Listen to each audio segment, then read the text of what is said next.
Amy, I hope you can address the issue with the food. It's not very good. What do you mean it's not very good? Amy replied, I'd like you to make better bread. They sell better ovens for baking bread nowadays. Fine then. I'll inform the housekeeper, Emanuela, about this. Amy Anderson, 35, is a full-time FX trader working from home. She met her husband Eric, who is 2 years older than her, at a small mail order company where we both worked. Eric was in the pet food department, and I was in the cosmetics department, handling customer phone calls. Our company often flouted labor regulations, leading us to work overtime daily and return home late. Despite a high salary, we had little time to enjoy it. Our main solace was going out for drinks once a week with some co-workers. Those outings were our escape from the monotonous grind of excessive hours and unfulfilled dreams. I started dating Eric from that group, and we married 3 years ago. I left my job after marriage and stayed home for a while. Eventually, I decided to find a job I could do from home, which led me to FX trading. I immersed myself in books and online resources, studying extensively and practicing with demo accounts. Over time, I developed my own trading style and began earning a steady income. Although it took effort and persistence to reach this point, I eventually succeeded in FX trading. Meanwhile, my in-laws, Nicholas and Julia, moved in with us after Nicholas retired last year. They had been living in municipal housing, but Eric invited them to live with us, believing it would be difficult for them to manage on their pension alone. I cover all the living expenses, including rent, since I began earning from FX trading. Eric reassured his parents, saying, Amy will take care of the living expenses, so you can do whatever you like. Thank you, Amy, Nicholas and Julia said. That's very kind of you. Thus began our life together with Eric's parents. I don't handle household chores myself. Emanuela, our housekeeper, takes care of everything. Her excellent cooking and efficient management of household tasks have been invaluable, allowing me to focus on studying FX trading and writing about it. However, Nicholas and Julia haven't always been pleased. Initially polite and grateful, their attitude changed after a couple of months. They began questioning, what's the point of having a wife who stays at home but doesn't do any housework? She's always just sitting in front of the computer. Nicholas and Julia began to express their disapproval, though they never said it directly to me. Instead, they seemed to be constantly complaining to Eric, insinuating that my work in Forex trading was no better than gambling and that I wasn't contributing productively to the household. With the burden of rent and living expenses lifted, Eric started spending his salary more extravagantly. He embraced high fashion, opting for custom-made suits, designer bags, and luxury shoes. His newfound enthusiasm for fashion made him visibly happier, and he had no complaints about his financial situation. Eric shielded me from his parents' criticisms about my Forex trading, but lately his attitude shifted. Hey Amy, you're always just sitting in front of the computer. You don't wear makeup and only wear sweatshirts. Isn't that a bit plain and dreary? Eric said one day. Do I really need to put on makeup and dress up when I'm just staying at home? I replied. Well, that may be fine for you, but it's not good enough for me, he retorted. Wait a minute. Are you saying that just because I'm not dressing up, I'm not good enough for you? I asked, bewildered. Exactly, he said. Don't you ever want to make an effort to look nice for me? Are you saying I need to dress up for you to find me attractive? I was stunned. Since that conversation, Eric began to complain to Nicholas and Julia about me. One evening, after dinner, as I was heading to the bathroom, I overheard their murmurs. As I listened from the hallway, I overheard Nicholas and Julia's conversation in the living room. Amy, what's her problem? Nicholas grumbled. She always seems to look down on us. She does make us feel inferior, Julia agreed. She probably thinks we're poor just because we lived in municipal housing. Exactly, Nicholas said. Her refusal to do any of the housework seems like her way of showing she's different from us. She's just gambling to make money and acts so superior about it. Anyone can do FX trading, Julia added with disdain. Amy just studied a bit and now makes $80,000 a month. I could do it too. You're right, Nicholas replied. It's not that impressive. She's just bossy and arrogant about her so-called success. It's not even like she's working hard for it. I wonder who she thinks she is, Julia said. She's not even that attractive. Meanwhile, Eric and I used to have breakfast together every morning before he left for work, as it was a cherished part of our daily routine. Since Eric still works at the same company where we met, he comes home quite late. We both value that breakfast time, but lately Eric has been skipping it, saying, "Just eat breakfast on the way." Julia noticed Eric's new attitude and remarked, "Eric must be getting tired of you since you're not fulfilling your duties as a wife. That's what you get, Amy." Her tone was dripping with sarcasm. "What do you mean by duties as a wife, Julia?" I asked. "If you're referring to household chores, Emanuela handles them perfectly. The notion of duties is outdated." "Outdated," Julia retorted. "We value traditional customs in our family. Your grandmother-in-law used to enforce discipline quite strictly." "Discipline? Isn't it enough that the household chores are being done? I'm paying Emanuela well for her work," I replied. "Do you think this is just about money?" Julia snapped. "Just because you cover all our living expenses doesn't mean you can be bossy and arrogant." Julia seemed to be spending a lot of time socializing with people in our apartment building now that she didn't have to worry about her living expenses. I often saw her carrying expensive designer bags. Nicholas, too, was using his pension on his golf hobby with new golf clubs and a golf bag always at the door. I was responsible for covering their rent and living expenses, and I couldn't understand their behavior or attitude toward me. Despite my frustrations, I tolerated their presence since they had nowhere else to go. About a month after Eric stopped having breakfast with me, his business trips increased. He mentioned that he was leading the launch of a new department at his company, which involved importing LEDs from Korea.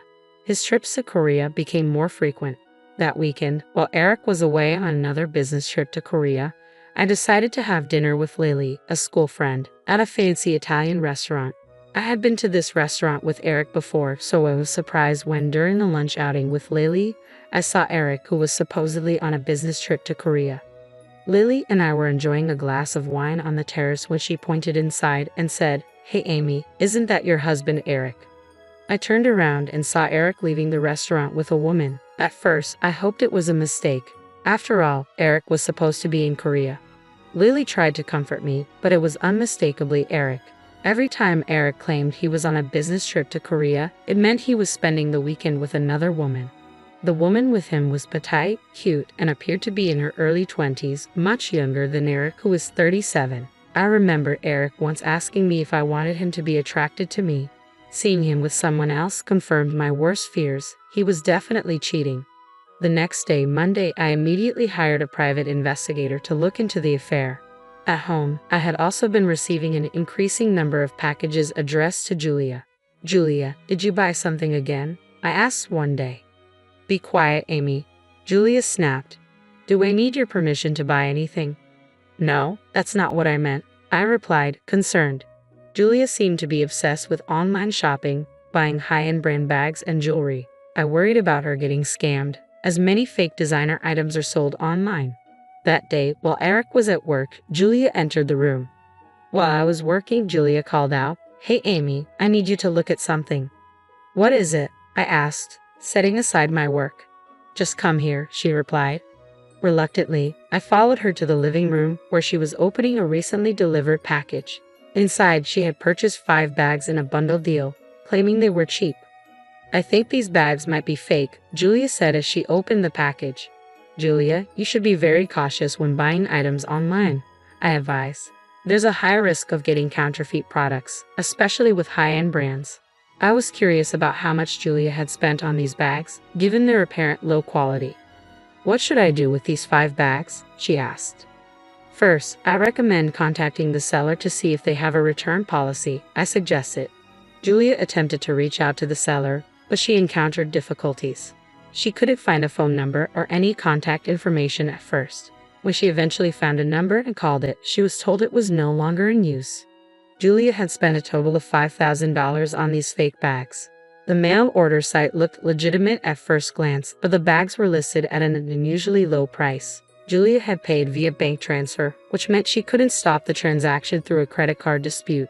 The site's return policy clearly stated there was no cooling-off period, making her ineligible for a refund. "Julia, you really need to be more careful with these purchases," I warned her. "When buying high-end goods online, if the price seems unusually low, it's likely to be a fake," I explained.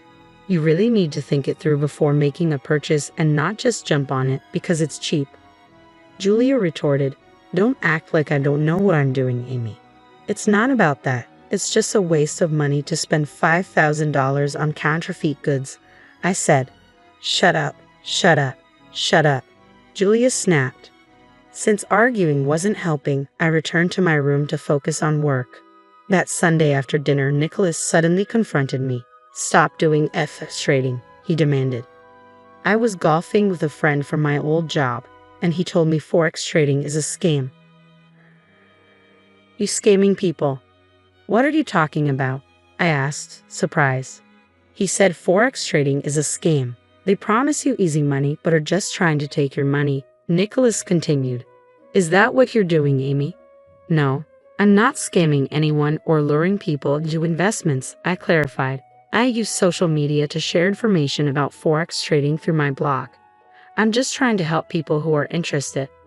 "You think you can fool me just because I'm not tech savvy?" Nicholas accused. "I'm not fooling anyone," I replied. "Dad thinks it's a scam because making money seems too easy to him." "It's not easy money, Eric," I added. "I've explained this to you several times. It's not as easy as it looks," I said. "You think I just studied a bit and started making a lot of money, but it's not that simple." Eric responded, "Meanwhile, I'm working my butt off to start a new department at the company. It must be easy for you." "Eric, I thought you were supposed to support me in FX trading. If I stop, what happens to the payments? We won't be able to afford the rent." "I can handle the rent myself," Eric said. I felt frustrated. As the full-time FX trader, my income was what allowed Eric and his family to enjoy their current lifestyle. Yet they seemed ungrateful and only complained about my work. The next day, I received the results from the investigator I hired. It was confirmed Eric was cheating on me. He was having an affair with a 25-year-old woman, 12 years younger than him. I had never met her. She had joined the company after I left. Apparently, she had accompanied Eric on several business trips to Korea. I spent a few days contemplating how to confront Eric with this information, knowing it would likely lead to divorce. That evening, Emanuela cooked dinner for us. As she was leaving, Julia approached me. "Amy, I had a conversation with Nicholas and Eric," Julia said. "We've decided we don't like anything about you. We want to live on our own, and we want you to leave." Eric hadn't returned from work yet. "We don't want to be supported by your so-called scam money," Julia continued. "We don't like how you act like you know everything. We've discussed this with Eric, and we've decided you need to move out." I felt a sense of resignation. The fact that Eric wasn't even here showed he had no feelings left for me. There was no reason for me to continue supporting these people. "Fine then," I said, realizing that this was probably for the best. That day, I packed my bags and moved into a hotel. The divorce was finalized soon after. Since I had discovered Eric's infidelity during our marriage, I was able to file for alimony. I quickly rented a one-bedroom apartment that suited me perfectly and moved in. I also changed the lease from Eric's name to mine. About 4 months later, I received a call from Eric. He said he wanted to talk and would come to my new apartment. As I waited, Nicholas and Julia arrived with him, and I had a sinking feeling about what was coming. "Amy, we're really sorry," Eric said, looking remorseful. "We apologize for our terrible behavior. Please come back and live with us." Nicholas and Julia echoed his apologies, their faces filled with regret. "What is this all about?" I asked, confused. Eric, still looking down, explained, "We can't afford the $40,000 rent, and we're about to be evicted. We have no place to go and are in serious trouble. Please help us." I was stunned. Eric continued, revealing that his new department, which focused on importing LEDs from Korea, had been a disaster. The LEDs were defective, and when customers complained, the factory had to recall the products. Eric's poor Korean and misunderstanding of the contract led to a failed business venture. Eric was fired, and his attempt to become a full-time Forex trader using his small savings had also failed. Nicholas and Julia had some savings, but Nicholas lost money trying to invest in stocks at the wrong time. Now, they were all struggling to pay rent and even move out. Eric pleaded, "We're already divorced, but I need your help. My girlfriend, the one 12 years younger, disappeared when I lost my job. I have no one else. Please, let's get remarried and start over." Julia added, We realized we were wrong. I'm truly sorry for calling you a scammer and for everything else. Please give us another chance. No way, Eric, I replied firmly. Don't say that. I'm sorry. I'll never cheat again, Eric insisted. Yes, we'll be a family again, Julia chimed in. I will not do that, I said resolutely. If you don't leave, I will call the police. Despite their pleas, I stood my ground. When they finally left, I felt a mix of disbelief and relief. Eric called me twice after that, asking for reconciliation, but I refused each time. I had no interest in knowing or caring about their lives anymore. After spending so much time alone, focusing on my work as a trader, I felt ready to start dating again. I mentioned this to my friend Lily, and she offered to introduce me to someone. I'm looking forward to meeting her friend tomorrow and excited about this new beginning.